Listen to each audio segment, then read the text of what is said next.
आखिरकार सीए को लेकर हो गया बड़ा ऐलान। आज से लागू हो गया सीए।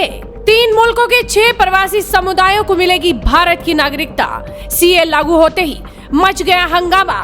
देखिए देश में अब क्या होगा बदलाव। सीए देश का कानून है, इसको कोई रोक नहीं सकता और हम सीए को लागू कर रहे हैं। मोदी सरकार ने सीए को लेकर बड़ा ऐलान कर दिया है। इसे लेकर आज बड़ा ऐलान किया गया है।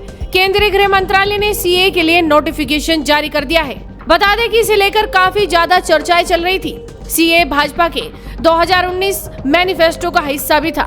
सीए लागू होने के बाद अब नॉर्थ ईस्ट दिल्ली में सुरक्षा बढ़ा दी गई है। खबरों के मुताबिक एहतियात के तौर पर संवेदनशील जगहों पर फ्लैग मार्च निकाला जा रहा है। सीए लागू होने के बाद अब भारत के पड़ोसी देशों में रह रहे लोगों के लिए भारत की नागरिकता हासिल करना काफी आसान हो जाएगा। अब तक भारतीय नागरिकता हासिल करने के लिए शर्तें काफी मुश्किल थी। इस कानून को लेकर काफी प्रदर्शन और बवाल भी हुआ है, लेकिन ये मूल रूप से भारत के पड़ोसी देशों के लोगों को नागरिकता देने से जुड़ा कानून है। देश में रह रहे लोग इससे प्रभावित नहीं होंगे। और अब सीए लागू होने के बाद देश में क्या कुछ बदल जाएगा और आम लोगों के जीवन पर इसका कितना असर पड़ेगा, चलिए आपको बताते हैं। दरअसल नागरिक संशोधन अधिनियम में भारत के पड़ोसी देश अफगानिस्तान, बांग्लादेश और पाकिस्तान के उन लोगों को भारतीय नागरिकता देने का प्रावधान है जिन्हें धर्म के आधार पर परेशान किया गया है। इस कानून के तहत हिंदू, सिख, जैन, ईसाई, बौद्ध और पारसी लोगों को भारतीय नागरिकता दी जाएगी। इस कानून में मुसलमानों को जिक्र नहीं होने से विवाद था। इस वजह से सरकार पर धार्मिक भेदभाव का भी आरोप लगा था। इस कानून को एनआरसी से जोड़कर देखा जा रहा था।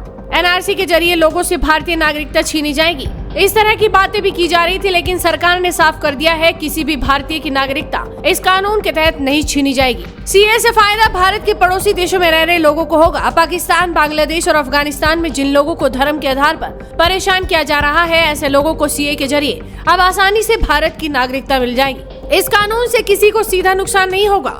हालांकि पड़ोसी देशों से लोग आने पर भारत की आबादी जरूर बढ़ेगी।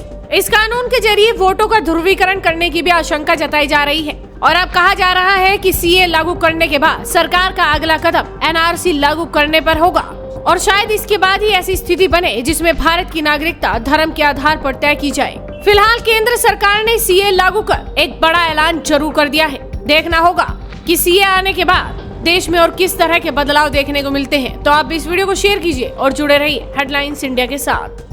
ममता बनर्जी सीए का विरोध कर रही है, सीए कर नहीं दे, मगर मैं आज इस सभा में कहकर जाता हूं, ममता दीदी, सीए देश का कानून है, इसको कोई रोक नहीं सकता और हम सीए को लागू कर रहेंगे।